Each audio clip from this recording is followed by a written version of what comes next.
Okay. According to some studies, apples are unfortunately one of the most pesticide-ridden crops we buy, which is not very nice, and can be rather expensive to buy some organically grown. But very often in the fall, there's lots of apples, and lots of apples that people don't take care of, because maybe there's some, they don't have pesticides on them, get pests on them, make holes in them and stuff like that. Like, for example, my neighbor here has a lot of small insect marks on most of his apples, and he doesn't do much with them, so he lets me take them. So I'm going to go and pick up some of his apples here and show you how I save them.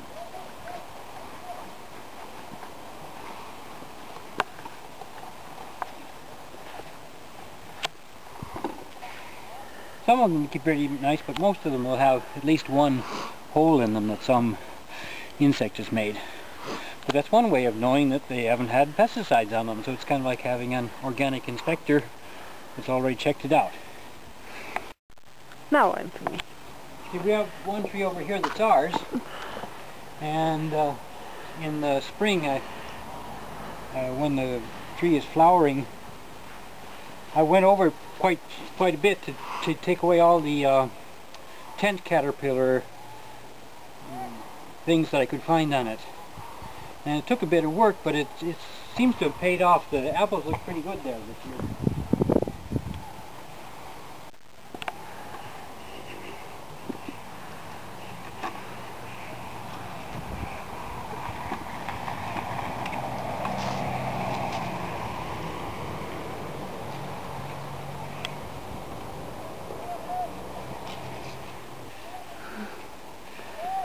This is sort of a borderline case, but even an apple like this, like maybe 30% of it you can use, and when the price is right, why not?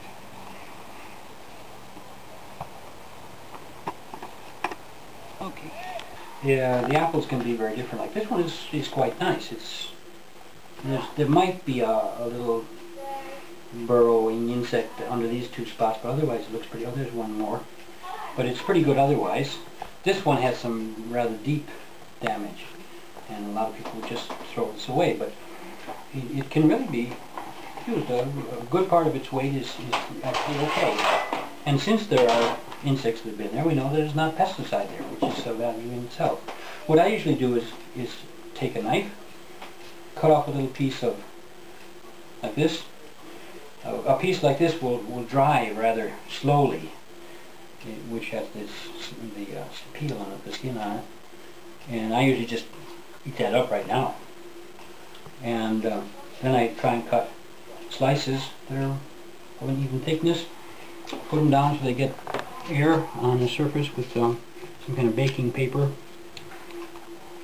and cut until I get down to either some place where there's a damaged portion or too much of the okay, here was a little tiny bit of damage there. I cut that away, and I've got these 4 pieces. They're fine.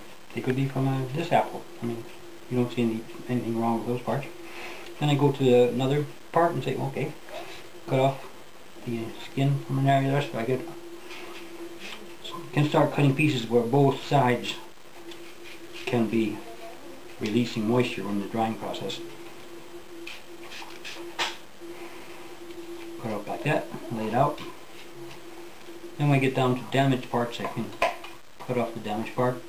Sometimes I can cut like this, so I say, well, if I cut too far in, I'll be getting into the middle part, or there's some damage. I just cut in and then bend the knife to the side and get off a piece like that.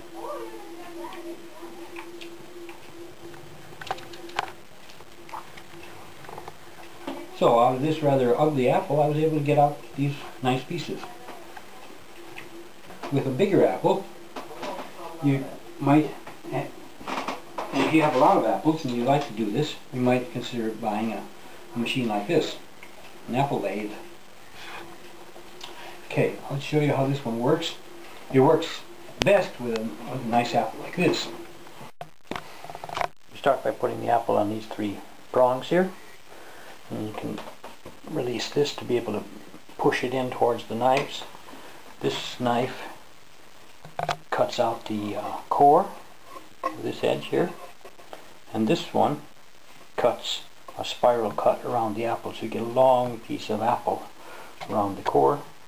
And this one at the same time is a little planer. It's taking off the peel.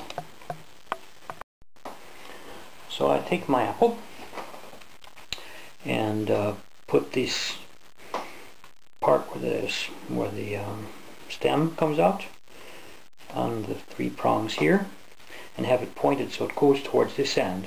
If the apple is somewhat unbalanced, you maybe should try and get it.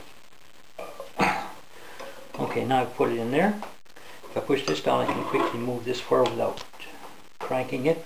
Then I'll get up to this knife there. I start cranking it. You see that the peel is getting cut off here, and now this knife is getting in there and starts cutting out the core. This keeps on cutting off the peel, and now I'm getting a spiral cut on the whole apple. And when I get to the end, I can lift off this one and pull this back, take out the core. Sometimes I can save some parts from that. This is this peel. If it's a nice apple, you can put it on a stick or a string and spread it out. It becomes a long spiral that will dry quite well.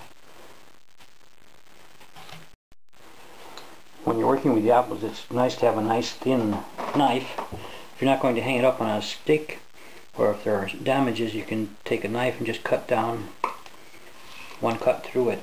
And you can divide it up into pieces, or if it's a nice apple, it'll be whole rings like that.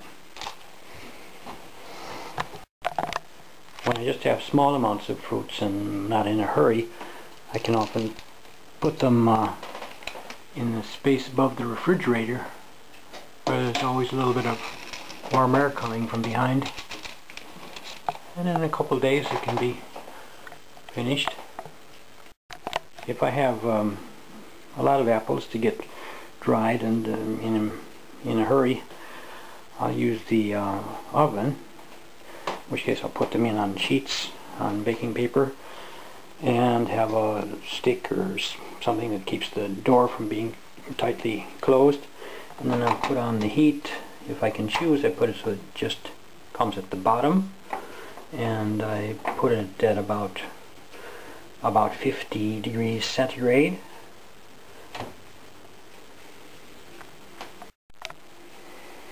When you've got this somewhat elevated temperature, you have to keep an eye on them, otherwise they can get too dry and turn brown and maybe be not so good or healthy. But usually if you have something like between 30 and 50 degrees centigrade, they'll be dry by the next morning. I often put 3 sheets in the oven, and I place them like this so that these 2 come out and touch the door, and this one's a little bit further in, so that way the air will come, hot air will go in under here, come out there, go in here, and then go behind and come out here, so you get a nice circulation that will go past all of the sheets.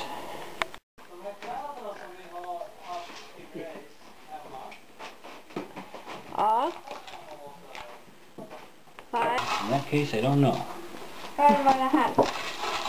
To be here. Yeah. That might be a good idea.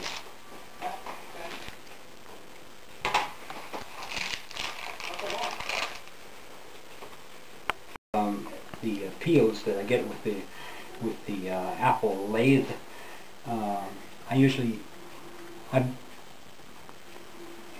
sometimes I put them in a blender with a little bit of water and make kind of applesauce out of it.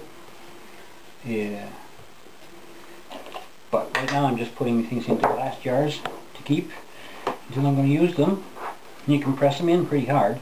The important thing is that they feel dry, so they're not going to have any mold or something. And here's the apple rings. It's nice if they're a little bit soft, though sometimes they dry so that they're completely hard. But the important thing is that they're at least what they call leather hard. It means if you press on them, you don't get any moisture that comes out of them.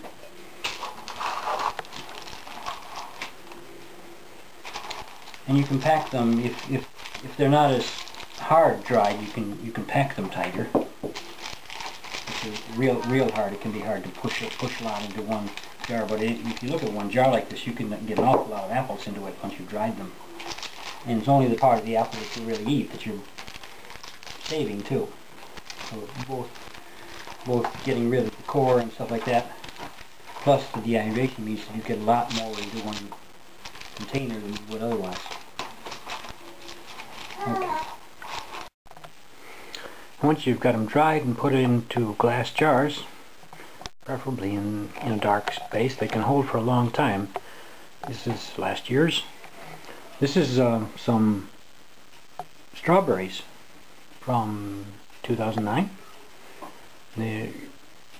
Once you get them in your mouth and chew them a bit, you get a real explosion of tastes. 2007, 2005. It's getting a little dark, but it's still quite usable.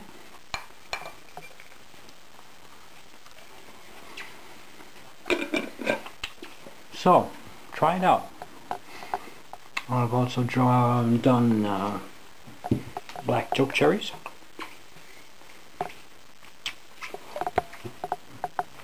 A lot of other stuff. Never succeeded with raspberries, but pears, bananas, dehydrating. Works nice.